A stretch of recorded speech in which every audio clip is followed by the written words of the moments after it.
मंगलसूत्र और चुनावी जिहाद के बाद अब योगी आदित्यनाथ इस चुनाव का केंद्र बिंदु बन गए हैं। खास करके उत्तर प्रदेश में योगी आदित्यनाथ को लेकर तमाम चर्चाएं शुरू हो गई हैं।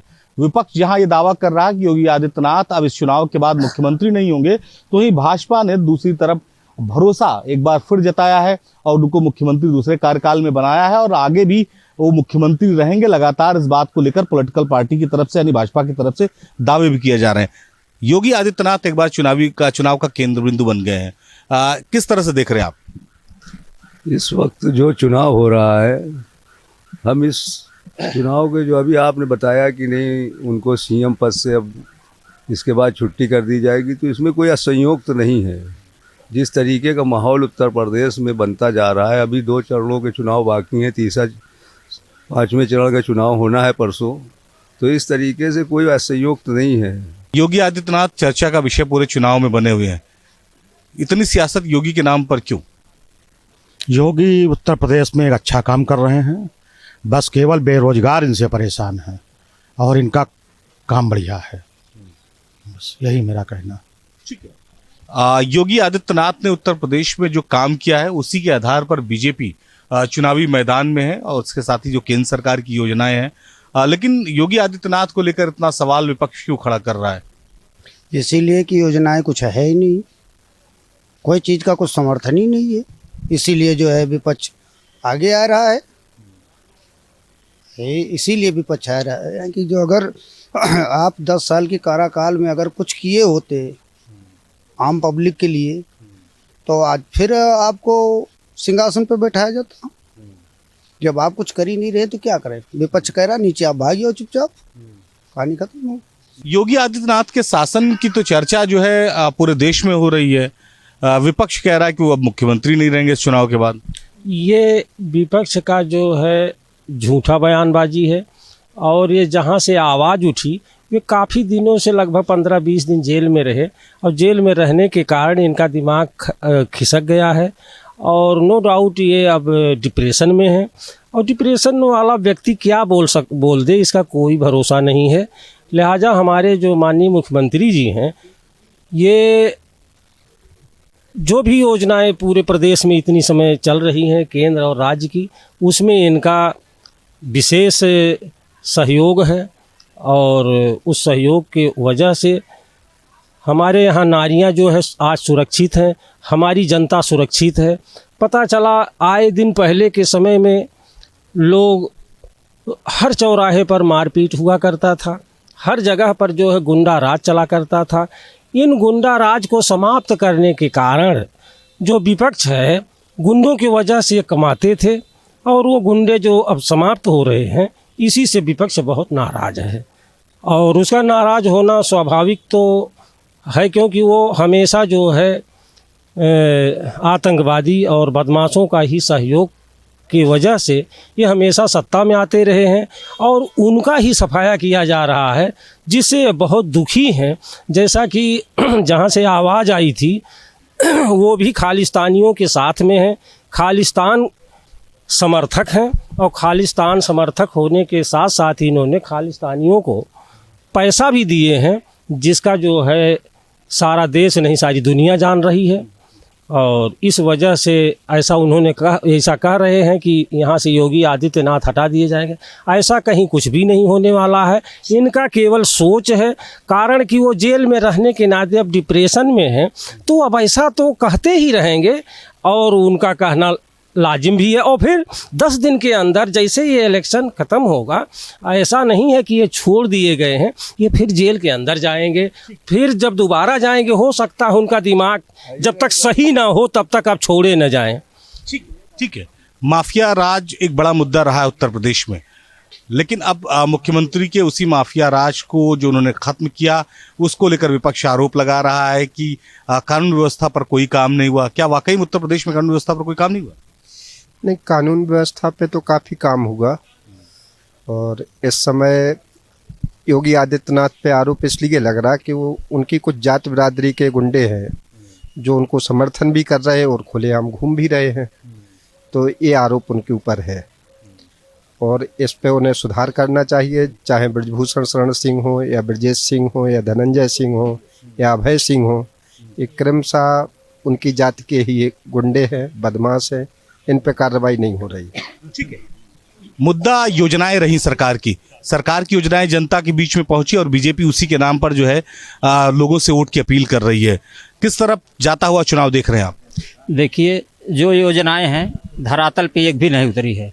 भारतीय जनता पार्टी 10 साल के शासनकाल में एक भी काम विकास नहीं हुआ है, न उत्तर प्रदेश में हुआ है और न तो पूरे हिंदुस्तान में कुछ नहीं हुआ है। सिर्फ एक ही विकास हुआ है, अडानी अंबानी को इन्होंने 16,000 करोड़ रुपए का जो कर्ज माफ़ किया है, सिर्फ यही मोदी जी की नज़र में एक विकास हुआ है। बाकी गरीब जनता के लिए, गरीब के हितों के लिए कोई विकास नहीं हुआ है।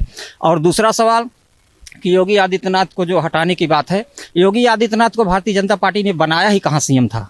योगी आदित्यनाथ तो ज़बरदस्ती केशव प्रसाद मौर्य जी सीएम बनने जा रहे थे। वो तो योगी आदित्यनाथ दबंगई के दम पर और गुंडाई के बल पर भारतीय जनता पार्टी के गेट के कार्यालय पर उन्होंने धरना प्रदर्शन देके मुख्यमंत्री पद की कुर्सी हासिल किया है। इन्होंने जो है, इनको ना प्रधानमंत्री मोदी जी ना अमित शाह, कोई इनको मुख्यमंत्री बनाने के मूड में नहीं था। सवाल एक महत्वपूर्ण ये है कि बीजेपी कहती है कि हमने जो योजनाएं जनता तक पहुंचाई हैं, चाहे वो मकान हो, चाहे वो फ्री राशन हो, चाहे बिजली कनेक्शन हो और चाहे लखपति दीदी बनाया हमने, इसीलिए जनता हमारे साथ खड़ी है। क्या वाकई में योजनाएं पहुंची आम लोगों तक? जनता तक योजनाएं पहुंची हैं, इसमें कोई दो राय नहीं। जो भी मकान की स्कीम हो या राशन हो, ये सब जनता तक पहुंचा। चाहे किसान सम्मान निधि हो, सबके पास पहुंची है। ये सरकार इसमें सफल रही है। इसमें कोई भ्रष्टाचार के ज़्यादा शिकायतें नहीं आई, इक्का दुक्का शिकायतों को छोड़कर। ठीक है, तो किस आधार पर योगी आदित्यनाथ को बदलने की बात हो रही है? तो कह रहे हैं सारी योजनाएं पहुंच रही जनता के बीच। एकदम बिल्कुल, ये जो लोग कह रहे हैं कि उनको हटाया जाएगा, ऐसा कहीं कुछ नहीं है। और ये सारे के सारे लोग, कारण ये है कि जो विपक्षी है इन्होंने चश्मा जो है वो गलत लगा रखा है, इसलिए अच्छा भी इनको बुरा दिखता है। जैसे हमारे देश में इस सरकार ने 10 वर्षों के कार्यकाल में देश का 1,500 से ज़्यादा रेलवे स्टेशन आज हाई क्लासेज बन करके तैयार हैं, एयरपोर्ट जैसे लग रहे हैं। और हमारे देश में 2500 एयरपोर्ट नए बने, जिसमें 6-7 तो अपने उत्तर प्रदेश में ही आकर के खड़े हैं नए एयरपोर्ट। जो अयोध्या का एयरपोर्ट है वो इंटरनेशनल। इसके अलावा भी हमारी सड़कें पूरे देश की आज जो है चकाचौंध है। अमेरिका से अच्छी सड़कें भारत में आज की तारीख में हैं। वो देन सब भाजपा का है और भाजपा सरकार ने बनाया। वो इनको नहीं दिखेगा, इनको एयरपोर्ट नहीं दिखेगा, इनको रेलवे नहीं दिखेगा, इनको जो है कोई चीज़ दिखेगा नहीं, इनको निजी स्वार्थ। कारण ये है कि अब ये लोग भ्रष्टाचार करने को मौका नहीं पा रहे हैं, जिस वजह से बहुत दुखी हैं। और इनका दुखी होना स्वाभाविक ही, इसी कारण ये लोग बेरोजगार हो गए हैं। बेरोजगार अगर कोई है तो केवल विपक्ष है, कारण कि उसको जो है दलाली करने का मौका नहीं मिल रहा है। यही बात है। जो चश्मे की बात कर रहे हो, चश्मा आपने तो नहीं लगाया? कौन सा चश्मा सर? ये कह रहे हैं कि विपक्ष एक चश्मे से देख रहा है। अब वो चश्मा जो है मैं पूछ रहा हूँ, आपने तो नहीं लगाया? नहीं सर, ये मेरा चश्मा अलग है, धूप के लिए बचने के लिए, गरीब आदमी है ये। हमारा तो ये पर्सनल चश्मा है। और लोग दूसरे का चश्मा लगाना चाहते हैं, और लोग दूसरे का चश्मा लगाना चाहते हैं। जो बना है उसको बिगाड़ना चाहते हैं, जो अच्छा काम कर रहा है उसको, उसका चश्मा छीनना चाहते हैं। अच्छा काम कर रहा है? अरविंद केजरीवाल ने जो कहा वो अच्छा काम है कि जो योगी आदित्यनाथ बीजेपी कह रहे हैं वो अच्छा काम? योगी आदित्यनाथ जी जो कहना चाह रहे हैं, कह रहे हैं पब्लिक से, वो अच्छा काम कर रहे हैं, अच्छा कह रहे हैं। मतलब ऐसे ही मुख्यमंत्री होना चाहिए। क्यों, आखिर ऐसा क्यों लगता है? होना चाहिए कि जो है प्रशासन भी सही काम कर रहा है, शासन भी सही काम कर रहा है, लोगों की मदद हो रही है। कोई अगर एक बार फ़ोन करता है तो तुरंत हेल्पलाइन 112 आ जाती है, उसका निस्तारण कर रही है। और अखिलेश की सरकार में फ़ोन अभी मिलाइए 1 घंटे बाद, आधे घंटे बाद पहुंचती थी, यही जो है 112। अभी आप मिला के देखिए 15-20 मिनट में, 15 मिनट में आ जाएगी। अखिलेश यादव तो कह रहे थे डायल 100 उन्होंने बनाया, ये तो कह रहे हैं कि योगी आदित्यनाथ की पुलिस समय पर पहुंचती है। देखिए ऐसा कुछ नहीं है। अभी इनका जो है कानून व्यवस्था को लेके बीजेपी का रोल बहुत अच्छा नहीं कहा जा सकता, इसलिए कानून का जो उल्लंघन इसके पहले की सरकारों में हुआ, मगर इतना ज़्यादा नहीं हुआ जितना इनके कार्यकाल में भी भारतीय जनता पार्टी कार्यकाल में उल्लंघन हुआ है। ये कोई हम नई बात नहीं कर रहे, ये तो सभी मीडिया और सभी लोग जान रहे हैं कि कितना इन्होंने कानून का पालन किया और कितना संविधान के पक्ष में है, कितना कानून के पक्ष में है, ये दुनिया जान रही है। तो कह रहे हैं कि ऑर्गेनाइज क्राइम खत्म है। आप यकीन मानिए कि ये अब जाएंगे और गठबंधन की सरकार बनेगी, इसमें कोई दो राह नहीं है। ठीक है, अपहरण लूट बंद है उत्तर प्रदेश में? नहीं, चालू है, चालू है। कानून व्यवस्था मुद्दा होगा इस चुनाव में? नहीं, कुछ नहीं, इसका कोई मुद्दा नहीं है। हाँ, वो खाली अयोध्या का मुद्दा है बस, और बाकी कोई मुद्दा नहीं है। कानून और कानून सब गए गांव घूमे, खाली अयोध्या और वो क्या कहते हैं इधर ये मथुरा और एक और है, ये 3 जगह का खाली ये स्टेम फिट है। सरकार क्या चलेगा चुनाव में? चल रहा है ये, वो तो दौड़ा दौड़ा भागत है रोड पे, इधर चलते हैं जय श्री राम, उधर चलते हैं तो जय श्री राम, तो चलो तो दौड़ रहा है, उसमें क्या दिक्कत है? ठीक है, अयोध्या बड़ा मुद्दा है इस चुनाव में, क्या वाकई चलेगा? हाँ, चल रहा है, चल तो रहा है, इसमें कोई शक नहीं है। जय श्री राम के नारे तो लग रहे हैं, ये मुद्दा तो है। ठीक है, इन नारों की अगर बात करें तो चुनाव में इन नारों से कितना प्रभाव पड़ता हुआ दिखाई पड़ रहा है?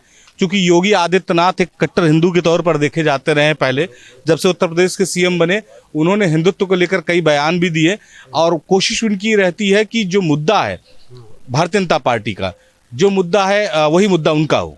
हाँ, हिंदुत्व को जगाने का श्रेय माननीय मुख्यमंत्री योगी आदित्यनाथ को जाता है। हिंदुओं को जगाने में, क्योंकि ये सो रहे थे, बहुत गहरी निद्रा में थे, काफ़ी वर्षों से सो रहे थे, इन्होंने किसी तरीके से जैसे भी है अब जगाने का प्रयास किया है और धार्मिक व्यवस्थाओं को भी इन्होंने संरक्षित करने का काम कर रहे हैं, संरक्षित सुरक्षित, और हमारे प्रत्येक जनता के साथ जो है अभद्रता न हो इसके लिए वो पूर्ण रूप से तत्पर हैं। और आज जो है कहीं भी बदमाशों का कहीं पर जगह नहीं है। ये जो लोग कहते हैं कि अभी भी चल रहा है लूटपाट एक्का दुक्का, कहीं किसी का कोई चैन चुरा लिया, कहीं कुछ, ये सारी चीज़ें हैं। लेकिन आज कोई महत्वपूर्ण जगह पे ज़मीन नहीं कब्जा कर रहा है। नहीं तो यही लखनऊ है, हज़ारों एकड़ ज़मीन, अरबों रुपए की ज़मीनों पर लोग काबिज हो गए थे। आने वाले 2 दिनों में लखनऊ में चुनाव होना है। चुनाव का परिणाम क्या होगा ये तो जनता तय करेगी, लेकिन एक बात बहुत साफ है कि योगी आदित्यनाथ इस बार इस चरण में सबसे बड़ा मुद्दा है। हालांकि पूरे उत्तर प्रदेश में जो भी चुनाव हो रहे हैं 7 चरण के, उसमें योगी आदित्यनाथ की कानून व्यवस्था तो मुद्दा है ही है, लेकिन विपक्ष का हमला भी चर्चा का विषय बना हुआ है। जिताएगा योगी का नाम, बीजेपी का यही है विनिंग प्लान। तो उत्तर प्रदेश और देश के तमाम राज्यों में जिस तरह से योगी और मोदी की जोड़ी प्रचार में उतरी है, उसके बाद कहीं ना कहीं विपक्ष अब इस जोड़ी को भी टारगेट कर रहा है। लेकिन जिस तरह से योगी के सर पर मोदी का हाथ है, उससे कहीं ना कहीं बीजेपी जो है उसको फ़ायदा दिखता है चुनाव में। योगी जी के काम लोगों को पता है, जिस तरीके से कानून व्यवस्था इतनी दुरुस्त है, जिस तरीके से लाभार्थियों को लाभ दिया जा रहा है।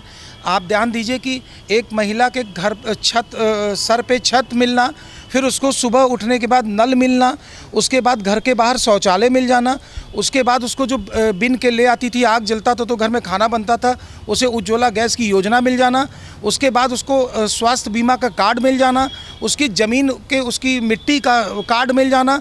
मतलब एक गांव में पहले लोग ये खाली सपना देखा करते थे कि गांवों का विकास हुआ, लेकिन योगी और मोदी के राज में गांवों का ये दृश्य आज देखने को मिलता है कि 24 घंटे बिजली, हर सड़क, स्वास्थ्य बीमा, हर चीज़ योगी मोदी ने दे दिया, सब कुछ दे दिया है उत्तर प्रदेश में। लगता है कि ये जीतने के लिए की फैक्टर हो सकता है चुनाव में। कुछ कहा नहीं जा सकता है, क्योंकि कुछ साइलेंट वोटर भी है जिनका भी कुछ पता नहीं है किसको वोट देंगे किसको वोट नहीं देंगे। लेकिन क्या लगता है कि जो विपक्ष है वो मजबूत दिखाई देता है, या फिर जो योगी मोदी की जोड़ी? सर, योगी मोदी की जोड़ी, बीजेपी जीतेगी। जीतेगी, जोड़ी की बदौलत जीतेगी? हाँ सर, जीतेगी तो जीतेगी, जोड़ी की बदौलत जीतेगी। हाँ जीतेगी सर, जीतेगी। आप बताइए, आप क्या कहेंगे? बिल्कुल मोदी राज और योगी राज में जो सुकून मिला है ना सारे देशवासियों को, वो काबिल तारीफ़ है। और ये प्रयागराज में जो सुकून मिला है ना, जो माफिया राज और जो गुंडा राज चलता रहा है और योगी जी ने जो ख़त्म किया है, उसके बाद ये मुसलमानों की बात करो, अब बाकी और समाज तो बिल्कुल वो प्रसन्न नहीं। मुसलमान के जो छोटे तबके जिनको दबा के डरा के जिनके ज़मीन कब्ज़े कर लिए जाते तो बेचारे कहीं आवाज़ भी नहीं उठा पाते थे, और उनको किस तरह से प्रताड़ित किया जाता है ये देखा हुआ है, ये सब जानते हैं यहाँ। और उस चीज़ों से छुटकारा मिला है तो इतना सुकून है। देखिएगा अब इस बार मुस्लिम का जो निचला तबका है, पसमानदा समाज जो है, उससे और जुड़े समाज जो है, वो योगी जी और मोदी जी को खुलकर वोट करने वाले हैं। और योगी जी और मोदी जी का एक सपना है कि भारतवर्ष में जो है जाति तो है ही है, लेकिन प्रत्येक भारतीय हिंदुस्तानी है। आप हिंदुस्तानी होकर बात करिए, आप मुस्लिम हिंदू करके जो बात करते हैं वो ख़त्म होना चाहिए, वो ये चाहते हैं। तो हिंदुस्तानी बनकर जब बात करेंगे तो आप सभी का भला करेंगे, प्रत्येक समाज व्यक्ति का भला करेंगे। तो ये उनका सपना है, उस सपने पे देश चल पड़ा है। आपको क्या लगता है योगी मोदी की जोड़ी कितनी कारगर है? बहुत कारगर। अभी आपने कहा योगी मोदी की बात, तो Yogi is much in demand everywhere, UP में ही नहीं बाहर भी। वो किस लिए? योगी मॉडल ऑफ एक एडमिनिस्ट्रेशन बन गया है, और जिसकी धमक न केवल प्रदेश में, हिंदुस्तान में, विदेशों में भी सुनाई दे रही है। इसलिए सुरक्षा रहेगी, हम सुरक्षित रहेंगे तो बाकी सब चीज़ें लेटर ऑन अपने आप पूरी होंगी। अगर हम असुरक्षित रहेंगे, डर के रहेंगे, तो कोई चीज़ संभव नहीं है। इफेक्ट है योगी मोदी की जोड़ी का चुनाव? डेफिनेटली बहुत इफेक्ट है, ज़बरदस्त इफेक्ट है। और स्पेशली बेटर हाफ में जो लेडीज़ हैं, महिलाएँ हैं, उनके बीच में बहुत ज़्यादा है योगी मोदी का असर। महिलाओं के बीच में भी योगी मोदी की जोड़ी जो है वो हिट है, क्या कहेंगे? हमने अभी आपको एक उदाहरण दिया, वो महिलाओं के लिए था। अभी एक किताब शांतनु गुप्ता जी की आई है, उस किताब में है कि 101 कारण मैं मोदी को वोट क्यों करूंगी। उसमें करूंगा नहीं लिखा है, करूंगी। और वो करूंगी इसलिए लिखा हुआ है कि जो डेवलपमेंट हुआ है वो सबसे पहले यही हुआ है कि महिलाओं की पावर को बढ़ाया गया है। और अगर महिलाएं खुश रहेंगी तो पुरुष भी खुश रहेंगे, बच्चे भी खुश रहेंगे। और जिस तरीके की योजनाएं हैं, और आप देखिए कि भारत में पहला ऐसा मुख्यमंत्री जिन्होंने जोगिया वस्त्र धारण करके वो उत्तर प्रदेश के मुख्यमंत्री बने हैं। और जोगिया है त्याग का एक इंडिकेशन, प्रतीक माना जाता है। और वो उनके अंदर वो त्याग है कि वो लोगों के लिए जिस तरीके की योजनाएं ला रहे हैं, जिस तरीके से काम कर रहे हैं, 24 घंटा के 24 घंटा शुद्ध रूप से ईमानदारी से लोगों तक लाभ पहुंचे, ऐसी योजनाओं पर काम करते हैं। और महिलाओं पर आप अगर कह रहे हैं तो देखिए महिलाएं कितनी पावरफुल हैं। आज आप मुस्लिम महिलाओं को भी देखिए तो वो डट करके मोदी को वोट देने जा रही हैं। कुछ अफवाह जैसे लोग फैलाते हैं, समाजवादी पार्टी फैला रही है या उनके वो गुंडे फैला रहे हैं। समाजवादी पार्टी के एक्चुअली कार्यकर्ता ही नहीं हैं। आप देखिए पूरे प्रदेश भर में समाजवादी पार्टी के जो कार्यकर्ता कहे जाते हैं तथाकथित, ये ज़्यादातर गुंडे हैं। इन लोगों ने खाली समाज में अराजकता फैलाना, लोगों को गुमराह करना, सरकार की अच्छी नीतियों को उल्टा सीधा प्रस्तुत करना। पेपर लीक का मामला प्रदेश भर में खूब सुनने को मिलता है, लेकिन पेपर लीक में कौन शामिल है अभी ये जांच सामने आ जाएगी सबके सामने। पेपर लीक में शामिल है समाजवादी पार्टी के समय में जिनको अयोग्य लोगों को भर्तियां कर दी गई थी, जो वहाँ कुर्सियों पर बैठे हैं, क्लर्क के भी पोस्ट पर अगर बैठे हैं, तो वो जानबूझ करके सरकार को बदनाम करने की ऐसी योजना लाते हैं। पेपर लीक कर देंगे, कहीं कोई बदमाशी कर देंगे जिससे सरकार बदनाम हो। और ये